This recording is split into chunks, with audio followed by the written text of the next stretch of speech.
आपसे ये ज़रूर पूछना चाहूँगी last but not the least कि कुछ ऐसा जो औरतों को लाइक वुमेन एम्पावरमेंट पे मैं बात करती हूँ हमेशा, वुमेन एम्पावरमेंट कितनी ज़रूरी है, कितनी होनी चाहिए, किसी औरत को अंदर से हील होना और अपने ख़ानदान, ऑफ कोर्स औरत पे ही पूरा घर चलता है, उस कितना ज़रूरी है उसके लिए? बहुत ज़रूरी है। देखिए सबसे इम्पॉर्टेंट जो सब औरतों के लिए, सब उनके लिए, बच्चियों के लिए, self love is very important.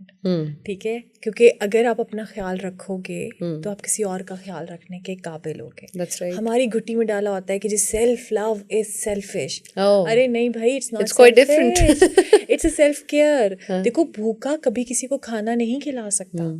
आप खुद खुश होगे तो आप खुशियों को बांट सकोगे। पर सेल्फिश होना और सेल्फ लव होना क्वाइट डिफरेंट चीजें हैं, हमने उनको मिक्स अप कर दिया है। That's what I believe. Spirituality is all about connecting with yourself, and when you connect with yourself तो क्या होता है, यू इंक्लूड एवरीबडी इन दैटसेल्फ। यानी कि आप हर किसी को अपने आप में देखते हो और अपने आप को हर किसी में देखते हो। हाँ, ठीक है ना? राइट। तो फिर उसके अंदर आपने किसी के साथ क्या बुरा करना है? तो सेल्फ लव बहुत ज़रूरी है। अपना ख्याल रखने, अपनी खुराक का, अपने खाने का, अपने नींद का, अपने 24 घंटे में हम कहते हैं जी हमारे पास टाइम नहीं है कुछ भी करने का। आपके पास टाइम है। 24 घंटे में से आप अपने आप को आधा घंटा, पौना घंटा दे सकते हो। बिल्कुल। और कुछ नहीं तो मैं सब लड़कियों को कहती हूँ कि मूवमेंट करें। ठीक है ना? मूवमेंट यानी कि 10 मिनट गाने लगा के बस कुछ भी आप देखो, ये हमारे डीएनए में है।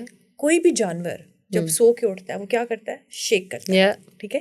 तो वो जो सारे हमारे सेल्स हैं और सारी चीज़ें हैं, और आप कहीं जिम नहीं जा सकते हो कि आपके पास वसाइल नहीं है, आप कहीं बाहर नहीं जा सकते हो, आप नहीं कर सकते, तो आप घर के अंदर 10 मिनट 15 मिनट आप गाना लगाएं, आप कोई म्यूजिक लगाएं, and just shake your body, just do anything, dancing, anything जिसके अंदर कोई कुछ भी सही गलत नहीं है, ताकि आपकी वो पूरी बॉडी के अंदर आपका वो मूवमेंट आए। उस मूवमेंट से क्या होता है कि आपके अंदर लाइफ फोर्स एनर्जी आए। ठीक है? लाइफ फोर्स एनर्जी क्या होती है? लाइफ फोर्स एनर्जी होती है जब हमारे अंदर लाइफ फोर्स एनर्जी कम होती है तो we feel sad, we feel unhappy, हर चीज़ हमें गलत लगती है एंड लेथार्जिक। और वही जब हमारी एनर्जी हाई होती है, you feel happy, you feel relax, और हमारा माइंड हमारी लाइफ की नेगेटिव चीज़ों को लेट गो कर देता है। और वो लाइफ फोर्स एनर्जी आपको कैसे मिलती है? उसके मेन सोर्सेज हैं योर फूड, योर स्लीप, ये जो मैं आपको मूवमेंट कह रही हूँ, ठीक है ना, आपकी बॉडी की मूवमेंट, आपका ब्रेथ, एंड योर काम, happy and meditative state of mind. अब वो काम, happy and meditative state of mind आपको किस चीज़ से मिलता है? अपनी कोई हॉबी, कोई चीज़, कुछ नहीं तो जर्नलिंग करें, लिखना शुरू करें, जो आपके नेगेटिव थॉट्स हैं उनको लिखें। ठीक है ना? उनको आप लिखना शुरू करें, उनको आप अपनी चीज़ों को दबाने की बजाय एक्सप्रेस करना शुरू करें। पहले पेपर पे तो लिखें। Exactly. क्योंकि हमें अक्सर लगता है कि जी हमें इरिटेट कर रहे हैं। जब आप लिख के देखते हो तो आपको लगता है कि it's not worth it। इसी तरह कुछ हमें ये पता होता है कि हमें क्या नहीं चाहिए, बट हमें ये नहीं पता होता कि हम खुश कैसे होंगे। जैसे आजकल बड़ी मीम्स चल रही होती हैं इंस्टाग्राम वगैरह पे कि औरतें कह रही हैं जी हमें खुद ही नहीं पता हमें क्या चाहिए। भाई वही ना, क्योंकि हम हर चीज़ को खुशी के कूजे में बंद कर देते। पीस ऑफ माइंड चाहिए, बट कैसे? अगर आप खुद ही क्लियर नहीं होगे कि आप खुश कैसे होगे, तो आप उसको मैनिफेस्ट कैसे करोगे? कुदरत और आपको देगी कैसे? बिल्कुल, मेरे अपने अंदर तो क्लैरिटी लेकर आओ। अच्छा, मैनिफेस्टेशन पे मैं तो बहुत बिलीव करती हूँ, बहुत ज़्यादा। ये लॉ ऑफ अट्रैक्शन जो बता रही हूँ, इट्स ऑल अबाउट दैट। ठीक है? वही सारा कुछ है। सो ये 4 चीज़ें। दूसरा मैं सबको ये कहूँगी, एक तो मूवमेंट की बात होगी, अपनी अच्छी खुराक, नींद इज़ वेरी इंपॉर्टेंट। अक्सर औरतें ये करती हैं कि जी बच्चे सो जाते हैं तो रात का तो हमारा मी टाइम होता है। नहीं भाई, वो रात का मी टाइम नहीं है। साइंटिफिकली प्रूवन है कि सूरज गरूब होने के बाद, सूरज निकलने के बाद की जो नींद है वो नींद नहीं है। यानी कि क्योंकि आपके हार्मोन का एक प्रोसेस है। As a doctor you know exactly कि कुदरत के निज़ाम से जब आप बाहर निकलते हैं, हमने कुदरत के साथ कनेक्ट करना है। ठीक है ना? नहीं, हम तो उससे उल्टा चल रहे हैं। Enlightenment it's not gaining anything, just harmonizing your whole system rhythmically. जब आप इमोशनली, फिजिकली, स्पिरिचुअली, मेंटली एक ताल में होते हो, एक रिदम में होते हो, that is peace of mind. ठीक है? तो नेचर से कनेक्ट करना बहुत इंपॉर्टेंट है, क्योंकि हमारे डीएनए में नेचर से कनेक्ट करना है। एक, आप मूवमेंट करें घर में। ठीक है? दूसरा, आपका कोई लॉन है, कोई बालकनी है, कोई चीज़ है, आपने ज़मीन के ऊपर नंगे पाँव 10 मिनट वॉक करनी है सिर्फ। घास पे या वैसे ही? नहीं, घास पे। घास पे करें, या अगर आप मतलब यानी कि मिट्टी पे, जैसा ये नहीं कि मार्बल पे करें या आप किसी उसके फर्श जमीन पे से करें। कनेक्ट करना है ना? जमीन से कनेक्ट करना है। मदर अर्थ को पता है कि हमें उसने कैसे हमारे नर्वस सिस्टम को रिलैक्स करना है, वो सारा कुछ करना है।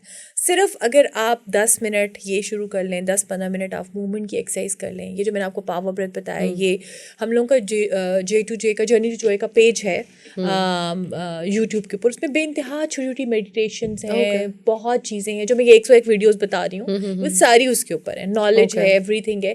उसको छोड़िए, आप वैसे यूट्यूब पे करें, 3 मिनट मेडिटेशन कोई निकाल लें, 2 मिनट्स निकाल लें, 10 मिनट्स निकाल लें, जस्ट मेडिटेट।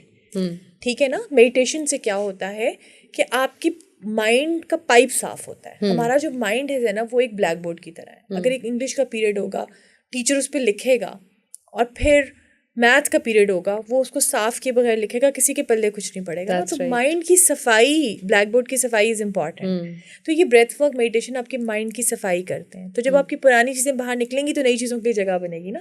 तो मेडिटेशंस भरी पड़ी हैं, बिल्कुल। और ये साइंटिफिक प्रूवन है कि आपकी 8 वीक्स ऑफ मेडिटेशन आपका पूरा ब्रेन स्ट्रक्चर चेंज कर देते हैं। आपका ग्रे मैटर इंक्रीज हो जाता है, तो आपकी सोच बदल जाती है। सोच ही तो बदलनी है। बिल्कुल। यहाँ पे मैं फिर जाविया में शफाक अहमद की बात करूँगी कि वो कहते हैं हमारे अंदर ही वो खूबसूरती है, वो ताकत है, वो हीरा है, वो पारस है। लेकिन जैसा गुड़ पे मक्खियाँ बैठ जाती हैं ना, हमारी सोचें और हमारे खौफ हमें उस तक पहुँचने नहीं देते। तो बस उन सोचों और खौफों को हटा के हमने उस तक पहुँचना है, अपनी ज़ात तक, अपने उस चीज़ तक। बात है ना, इंसान ने अगर खुद को ही पा लिया है तो जिंदगी में फिर बचा क्या है? कुछ भी तो नहीं है जो और हासिल वो करना चाह रहा हो। बस कनेक्ट तो अपने आप से ही करना है ना, अपने आप को ही समझना है, अपने आप को ही जानना है। बाकी तो फिर सारी चीज़ें उसमें दूसरी आ जाती हैं। हम जैसे अक्सर ये बात कर रहे होते हैं कि टाइम नहीं है मेरे पास खुशी का, मेरे पास ट्रैवलिंग का। फॉर एग्जाम्पल, ट्रैवलिंग खुशी देती है आपको, शॉपिंग खुशी कोई चीज़ भी देती है, व्हाटसोएवर इट इज। मेरे पास टाइम ही नहीं है वो करने का। तो उसका देखो, वही बात, हमारा जो माइंड है वो डिज़ाइन है टू सर्वाइव, नॉट थ्राइव।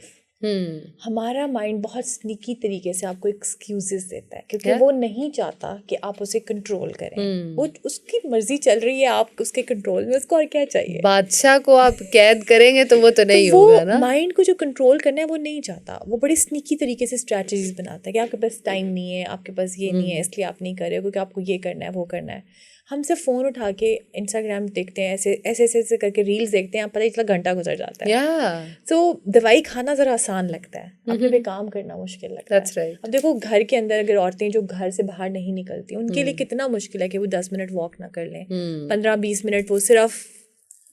आजकल मतलब एक्सरसाइज की भी वीडियोस भरी पड़ी हैं। मुझे तो ये लगता है कि कोई कुछ नहीं कर सकता घर में, अगर स्टेयर्स अवेलेबल है ना, तो ऊपर से नीचे, नीचे से ऊपर एक चक्कर है, उसके 3 से 4 चक्कर आप दिन में 2 बार लगा लो, वही इनफ है। आपको एटलीस्ट ये पता चलता है कि यार मैं फोकस्ड हूँ, मैं अपने लिए कुछ कर रहा हूँ।